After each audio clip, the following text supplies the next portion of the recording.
In today's video, I explain to you how you can get lean without doing any cardio.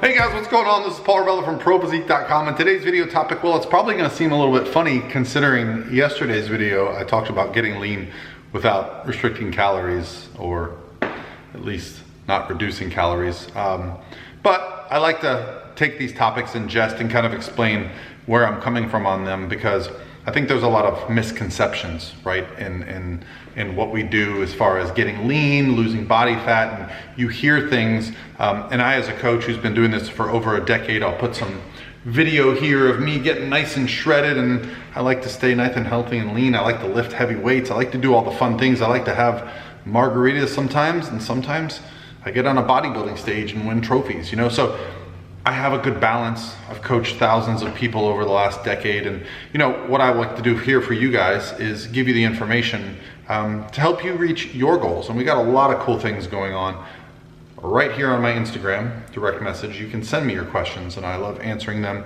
Either I'll reply to you or I'll answer them here in a video format. So for today's question, it comes from an individual who had a great question, and it's a question that in my mind a couple years ago I probably wouldn't have understood it to the level that I do now. But you know, these are things that I love going back to school for, you know, getting educated on, experiencing them myself. And so let me explain it to you here, but let's start with the question. So I'll put it on the screen here because it's just a small question. So I'm gonna use my fancy iMovie editing skills and put it right here.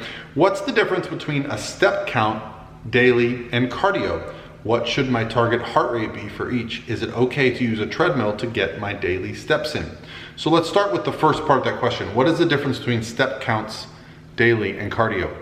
Well, first things first, if you assign the word cardio, I'll put it on the screen here again, cardio, people immediately go, oh crap, I gotta do cardio. But what I want you to do instead is look at this graphic that shows how we burn calories throughout the day, right? It shows the total energy expenditure throughout the day, with the most of that being our basal metabolic rate. But then there's the secondary one called NEAT, which I don't think a lot of people understand. And then there's one at the bottom here that says like exercise, right?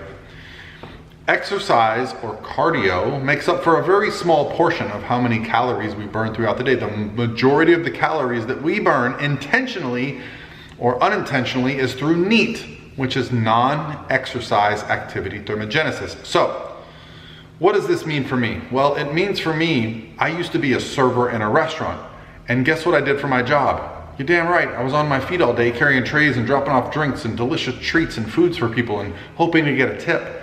That was my job. Was that exercise? Was that cardio? I mean, if you go by the actual definition of cardio, which is a rhythmic activity that increases your heart rate, yes, it was cardio, but it wasn't cardio in the sense that we think of cardio, where you get in your car, you drive, you get on an elliptical, you get on a treadmill, and you go like a rabbit until you burn a lot of calories. That's not necessary. You don't need to do cardio in that form to lose weight. You don't have to run sprints, you don't have to ride a bike, you don't have to do an elliptical. What we have to do is find a way to create a caloric deficit, okay? So let's just imagine we're in a world where we're at the same calories every day for consumption. We're putting the same amount of energy in our mouth every day, right? How do we create a deficit if that's the case?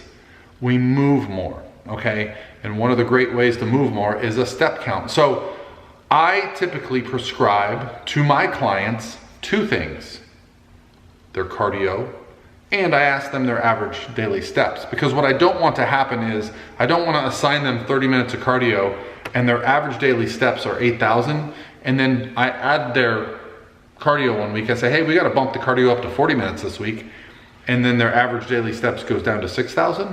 What would happen? I would just be trading cardio for daily steps. Well, what's in our daily steps?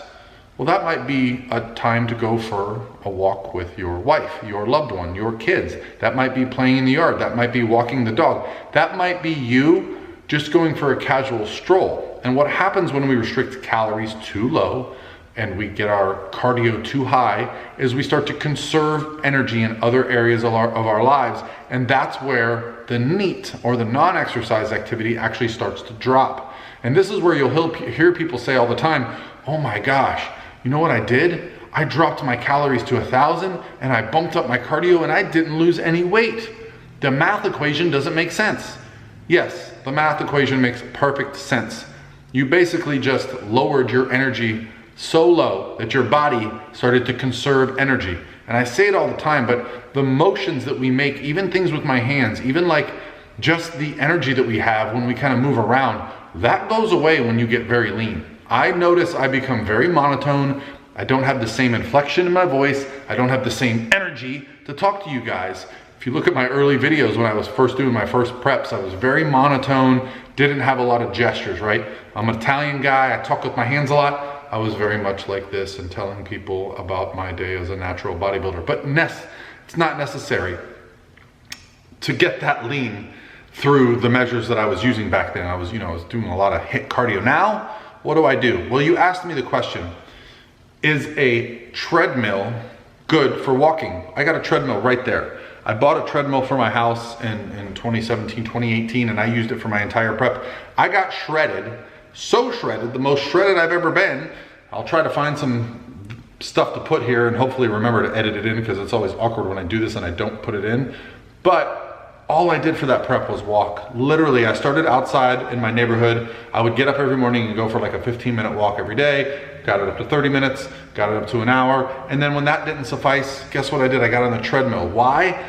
Because on a treadmill, you're inside, so you can control the climate, the conditions a little bit better. I live in Florida, the temperature is kind of ridiculous in the summers, but you can also control the intensity. So if you think of a casual stroll, like you're just walking through your neighborhood, as like a level of intensity of 1, like sprinting on a stair mill would be level 10, right?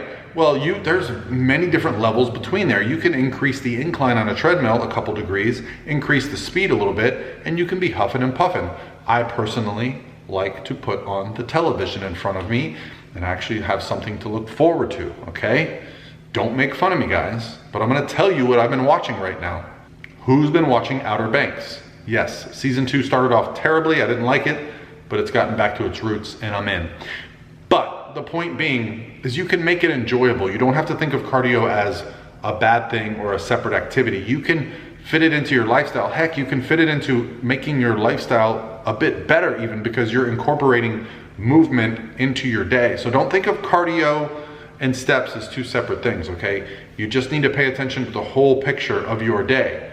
Moving more is a blessing. It's something that I did not realize when I was younger I should have been doing more. In fact, when I used to start my bodybuilding preps, I would actually stop doing things. I would stop playing ping pong, I would stop playing basketball, not realizing that all I basically did was change the math equation and made it so I had to do more cardio in a gym, which not usually is much fun, okay?